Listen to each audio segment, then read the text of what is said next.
Yeah. Okay, everyone. So she is Mrs. Shalu Bharati, about whom I was talking. She is also a counseling psychologist from Mind Your Mind. And Shalubi, can you please quickly tell us our idea about starting the mental health series, the vocabulary series? Yeah, sure, Prancy. It's a very interesting story. I would always love to do this. Me and Priyansi, while sitting, going through this dictionary of psychology, but written by Coleman, it has very interesting words and very beautifully, explained.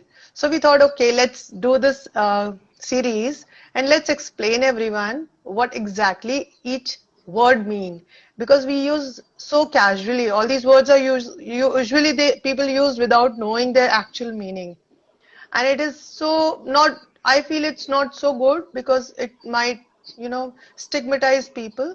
So better know what we are speaking. We should know the meaning before we speak. So that was an idea of me and Priyansi, so that's why the series is here. Yes, and we also thought since we are learning, let's impart the learning to others as well. Okay, so for our viewers to know, we are taking these words from the Oxford Dictionary of Psychology by Andrew Coleman, who was winner of American Library Association Award for Outstanding Reference Source. Yes, so let's quickly take our first word for today, starting from H. Also, before starting, if any of you has missed the previous sessions, they are all uploaded on Light in the Soul. You can go and see those episodes from A to G, and today we are starting with H. Yes, so our first word is So my first word is hypnosis. So first I'll read exactly from the dictionary itself and then we'll talk about it. Okay? And if any viewers who would not understand, they can type in the questions, or they can inform us later or ask us later. It's up to them. Okay, so first word is hypnosis. According to the dictionary, it is an alteration in sensation, perception, thoughts, feelings or behavior brought about by suggestions, often interpreted as a trance-like altered state of consciousness characterized by heightened suggestibility. I think this simple line has very deep meaning of hypnosis. So beautiful. it is an altered state of awareness where the person is taken to, and with this help of suggestion, we change the perception of this person. This is done through hypnotherapy, where it's a training to the client to experience calmly the perception due to the belief. The belief of a person are formed by with the help of social, economic, education, and religion. These are belief systems formed of the person. They bring about inhibition in a person, causing syndromes in body. So through hypnotherapy, we just try to, give suggestions and change the perception. It is an altered perception that the person can think of and get released from all these syndromes, from his bodily or mental problems. Yeah. Yes. So, adding on to what Shaludi said, for our viewers to know, hypnosis is only done voluntarily. Okay, when the client gives the therapist permission to conduct hypnotherapy on them, then only it is conducted. There is no involuntary. It is not done involuntarily. There is always the permission of the client. Yes. Yes, it is a very important and very, it is very promising therapy for people. Tried It and takes tested. good care of, yes, yeah, yeah. Yes. So, Okay. yeah. So the second word today that we have is habit. The dictionary says a disposition to behave in a particular way or an established practice or custom. So, habit, we are already aware of this term. Habit means any kind of behavior that we are carrying out on daily basis. Okay, so habits are formed when uh, when we are children. Okay, when we are at a very young age, habits are formed at that very particular time, and they are carried out throughout the life. Yes, so if any form of habit you feel is not the right one for you, or you want to change it, it takes immense practice to, relearn, unlearn. It takes immense practice to change that particular habit. Habit formation, habit building is not easy. So whenever we are a child, it is important to see that what kind of habits are we forming. So basically, a child doesn't know much. The child's, his life, his or her life revolves around their parents and their grandparents, or if they have any elder siblings or teachers. So it is very important to see that what kind of habit formation our child is forming when he or she is at a very young age. So this is what habit is. Yeah, you want to add something to it, Dee? Yeah, it is very important that you might have learned some habits, but now you don't want those habits to happen to you. So it is very important once you learn how to transform your habits. It means if you can transform your habit, you can transform your whole life. It is very, very important. Just one Yes, but line. it's not Transform your easy. habits. Yes, It is not at all easy. not So it's easy. not at all easy, but yes, with perseverance, anything can happen. Yes. Also, to add here, if somebody is trying to change their habits, then just remember, since we've already said it's not easy, so be very patient with it. That okay, you are in the process of changing a habit, so be very patient with yourself.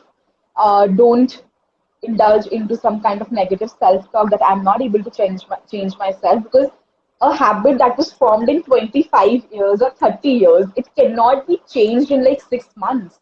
Like where you have given your 20 years or 25 years to that particular habit, you cannot change it in like 1 month or 6 months. So be very patient with yourself, and then only habit formation will take. Yes, yes, Priyansi. And if it is like you can, if you want to change habit, it is a neurological pathway that Yeah. can change your habits. So if you keep on doing one thing persistently, if you want to change a habit, and if you keep on doing that persistently, definitely that habit can change. So there is nothing like you cannot change habit, yes, but you need a lot of persistence, lot of commitment to change a habit. And last line to add in habits is, if you feel that you're not able to change your habits or transform them by your own self, we are professionals, counseling psychology professionals, therapists, you can always reach out to them for professional help who will help you to transform your habits. Yeah, and hypnotherapy helps a lot in Yeah. transforming, it helps a lot. So Yes. please, okay. Yes. So third word is, Yes, so third word is very interesting word. It is hypochondria. Hypochondria. Okay. Hypo doesn't mean less. It is here, it is more. So it is hypochondria. Hypochondria means it's a preoccupation and worry about apparently normal somatic sensation of physical manifestation which are interpreted as symptoms of serious illness.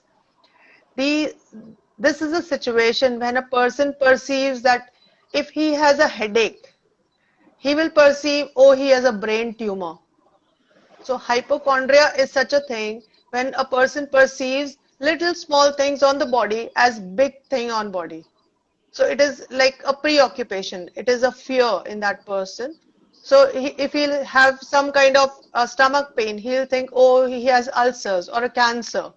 So it is an extreme thinking about that problem. It is like a somatic thing happening. It is like preoccupation with the somatism.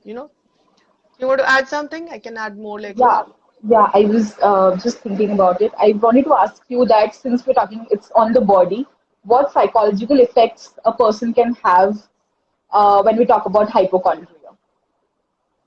Yeah. So it is like a person will take lot of time going to the doctor. They are like doctor shopping people. They just keep on changing doctors until unless they are satisfied that yes, we have a big I always, disease. yes, correct, correct. Yeah. So it is like if a person is having just a headache, he'll go to 50 doctors until unless the doctor suggests, okay, do an MRI. And in an MRI, actually you don't have anything, but yeah, you can go for a bigger test than this. So that person is happy on this. Yes. This is a situation. It can be dealt, but yes, this is a situation in many people who are really not happy with how they are feeling. They cannot take their body sensation as only small. They think it is a big thing. Right. Got it. Okay, so on that note, we have the last word for today, which is the Harlow effect. So it's a really new term, I guess, for the viewers, might be a new term. So Harlow effect in the dictionary is in-person perception, a generalization from the perception of one prominent characteristic, trait, or personality attribute to an impression of the personality as a whole. In simple language, uh, okay, let's understand it through an example. Like suppose somebody tells me that a person is very generous person, okay, is a very punctual person, okay. Now I will assume that this person is also a very tidy person. This person is also a very good person. So I am having an assumption of this person because somebody else told me that he or she is a nice person. So I am forming an image of that person that, oh, this person is so nice. Even though I haven't met this person in person till yet, but I will feel that, oh, this person is so nice, right? Another example can be that suppose if somebody tells me that, suppose a person tells me that a person is very rude and aggressive and shouts at even genuine people. Now I have an image of that person that, oh, I have to be very, cautious while I talk to this person because this person, bursts out at people generally as well.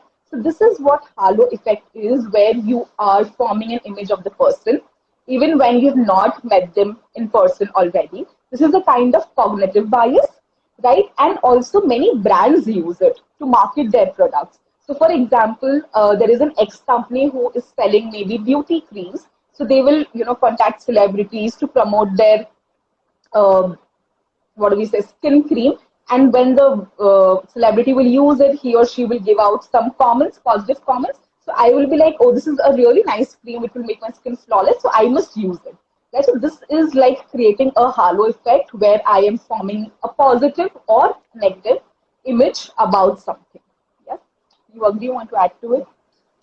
Yeah, I just want to ask Priyansi, is it like a first impression or the last impression, how you present yourself as how you look at the first time will always carry this image. This person will have this image of you ever. So it is like Yes. first impression is the last impression. You want to mean that? Yeah, so basically, I will not say like the first impression is really the last impression, but I have an image already put in my mind that this person is good because Shaludi has said that he or she is a nice person. So I already have an image, I formed an impression of that person. And I will carry that image when I meet that person. So that is the halo.